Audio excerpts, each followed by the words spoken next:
Vice Admiral Cooper, can you give us your insights as someone who's actually lived in the early stage phases of CFC relocation when your command, the Combined Naval Forces Korea, relocated to Busan?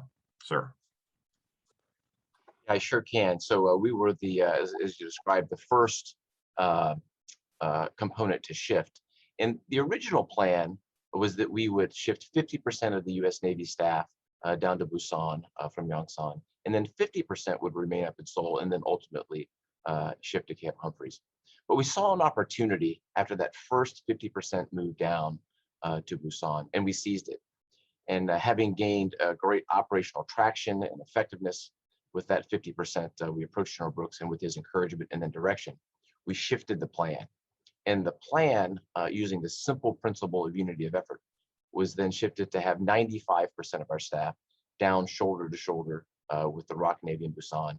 And we left 5% of the staff up in Seoul, and then ultimately to Camp Humphreys. I think this was one of the best things we ever did for a ton of reasons. You can just appreciate how well you can coordinate when you have the staffs together all day, every day, particularly during times of crisis. And it allowed us to make operational decisions quickly. So instead of decisions and processes that would take days or weeks, we could do them in seconds or minutes. We were literally right next to each other. In times of uncertainty, where you're seeking direction from seniors, I would be sitting right next to my ROK Navy counterpart as he got direction from a bilateral basis from the ROK Joint Chiefs Chairman. You can just appreciate how quickly you can make decisions and come together. So that clearly was the most effective thing that we did.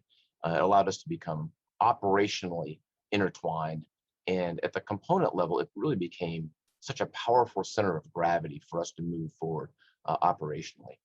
And then we compensated for the split staff by simply using me as the enabler to go back and forth to have contact with the CFC staff on a frequent basis. I made it a point to try to get to Seoul at the time weekly or as often as possible. So I am a proud KTX frequent flyer if anyone needs any help in that regard.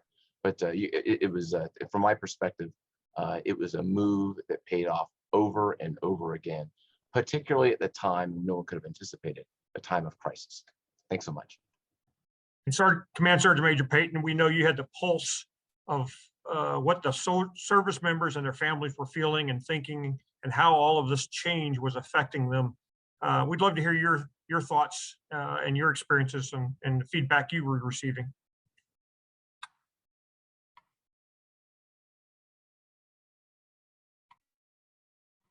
Sergeant Major, your mic is still muted. I apologize, gentlemen and audience. Generally, I would describe the service members' perspective on CFC relocation and realignment as one that was expected.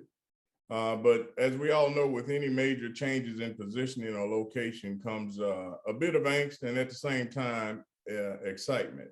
So from the enlisted service member perspective, and even all the way up to the general and flag officer perspective, everyone had a sense of angst, but were excited about the move. Because the moves were, in my opinion, sufficiently rationalized and explained down to the tactical levels of our combined commands and even independent formation, it made it easier for all involved to accept, plan for, and eventually execute the moves that were made. Yes, there were nuances that came with relocation and realignment, but they were pushed all the way up to the highest levels, and we were able to engage with the component commands and our partner forces to ensure that we work things out.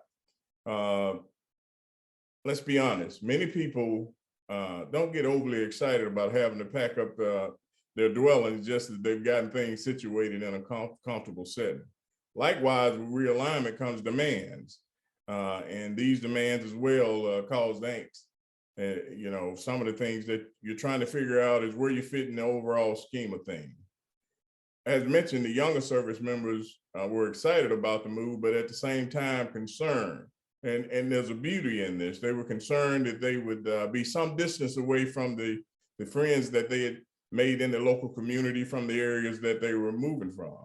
Families had to reestablish, as Admiral Cooper spoke about, reestablish a local community network outside of the installation in a different place. The thing that made it successful is that relocation and realignment is not new to our combined forces.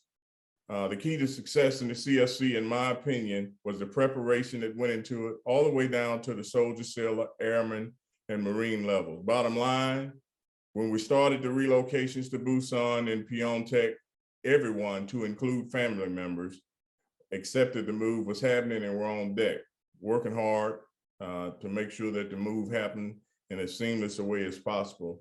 And I was absolutely impressed by their resilience and matter-of-factness in moving forward. Thank you.